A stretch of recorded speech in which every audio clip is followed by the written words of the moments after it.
Hello everyone, welcome back. In this section, we are going to talk about formatted printing. Formatted printing allows us to produce clean, readable, and organized output in our Python programs. It helps display text and variables together in a controlled manner. In Python, we have multiple ways to format string for printing. In this video, we are going to talk about using fstring.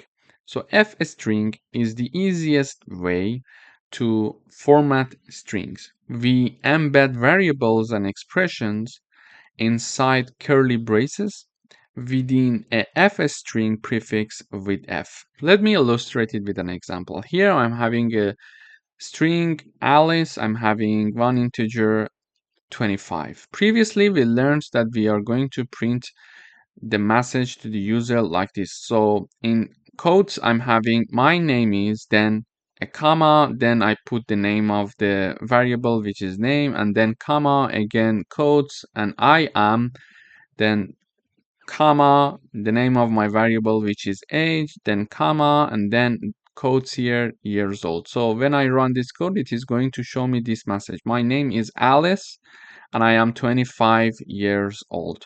However, typing down many quotes and commas, variable, then quotes, commas, variable name, and then quotes might be a bit annoying when you're switching from message to calling a variable in the print function. We could do something else instead. We could type down the print function, type down the F keyword here, and have the double quotes for the whole parenthesis.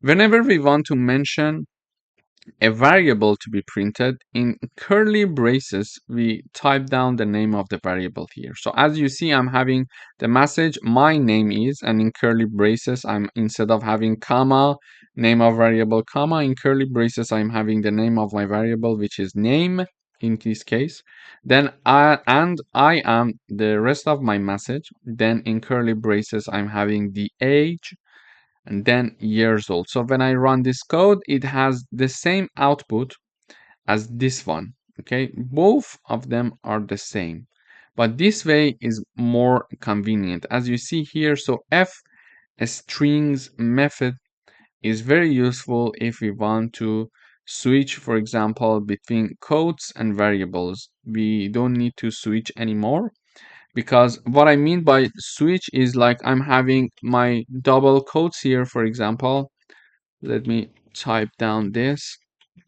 So I'm having my name is, I'm having the double quotes, then comma, name of my variable name, and then double quotes, I am, then quotes and age, and again quotes, years old. Instead of shifting between the closing and opening a quote and typing down a comma to name the variable, we could type down everything, and instead we just put the variables inside curly braces to, for the sake of simplicity. But we need to be careful about this f before the uh, opening quote in our print function. Thank you for watching.